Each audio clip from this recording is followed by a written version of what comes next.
Frederick Taylor was the high priest of scientific management, and he's certainly somebody that you should delve into, read a biography or two, and you will find probably the principal architect of the world you live in.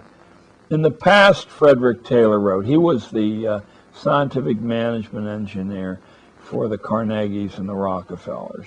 In the past, Frederick Taylor wrote, "Man has been first." By the way, he also invented the slip-on shoe because it was more efficient than a shoe that had to be tied. In the past, Frederick Taylor wrote, "Man has been first. In the future, system must be first." The thought processes of the standardized worker had to be standardized too in order to render him a dependable consumer. Forget efficiency in production if you can't get efficiency in consumption. Now think about that for just a short instant. The most efficient consumption system would have people consuming all the time and expending all their earnings and all their savings on consumption. Have I described the United States at the beginning of the 21st century? But the only way you can get continuous consumption is by maintaining a constant low level of boredom so that nothing people buy is satisfactory for other than the first few moments after the purchase. Think only of your computer, which you know, even if you bought it today as you listen to me, is already obsolete because none of the computer companies would release a generation of computers if they didn't already have the replacement generation in hand. Read Tracy Kidder's The Soul of a New Machine and find out where that philosophy evolved from. At the minute the sales curve for whatever the AC-doocy machine you bought is, whenever the sale curve reaches, is that called the asymptote, David, the top, and starts down, at that moment the drums begin to roll for the generation that was available at the moment you purchased this generation.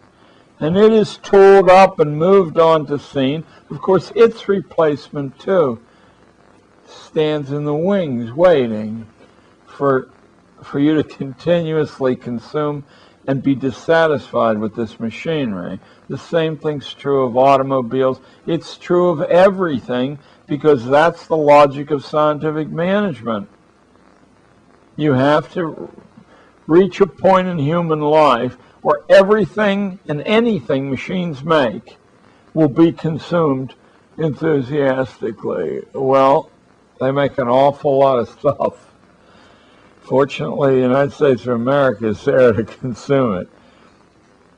That's the end of the third part of the book. The fourth part of the book is simply one chapter. It's a personal interlude about my own family and upbringing in a coal mining town in western Pennsylvania.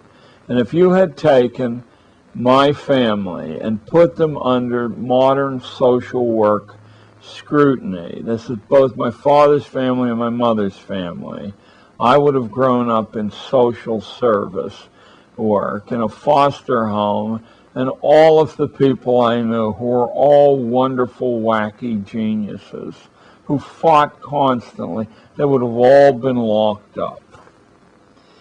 And if I were the victim of those things that I'm told victimize people when I read the various child-saving manuals, then I would not have been able to live an adult life, to own a farm, to become the New York State Teacher of the Year, to write 4 books, and to make a movie, to be married to the same woman after 43 years.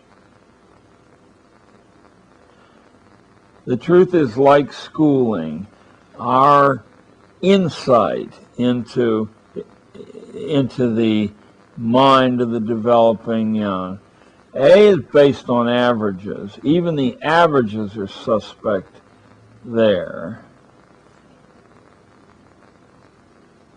I suppose I can't tell you that I believe that spare the rod and spoil the child is probably as accurate a piece of folk wisdom as anything else.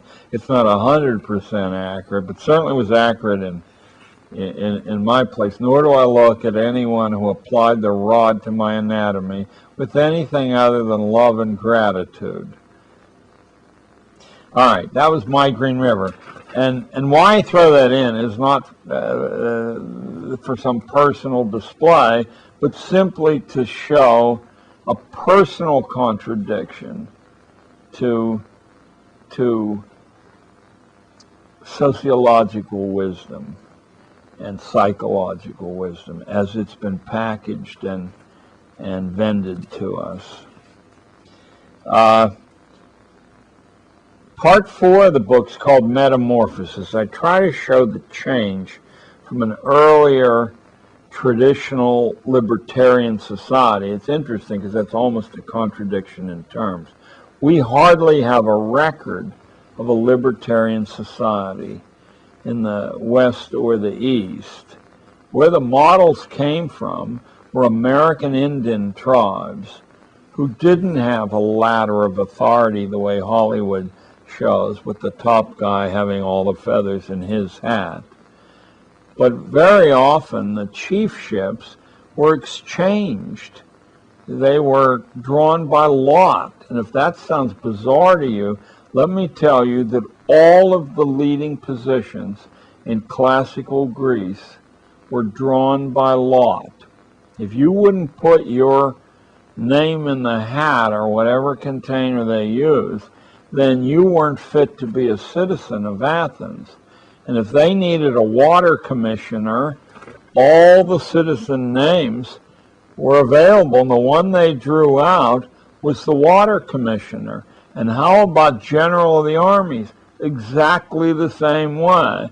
Not a professionalized lifelong career, but it was assumed that a citizen would have the competency to do anything after a short trial period, and that to be a citizen you had to have a crack at all the major responsibilities. Otherwise you weren't worth dealing with.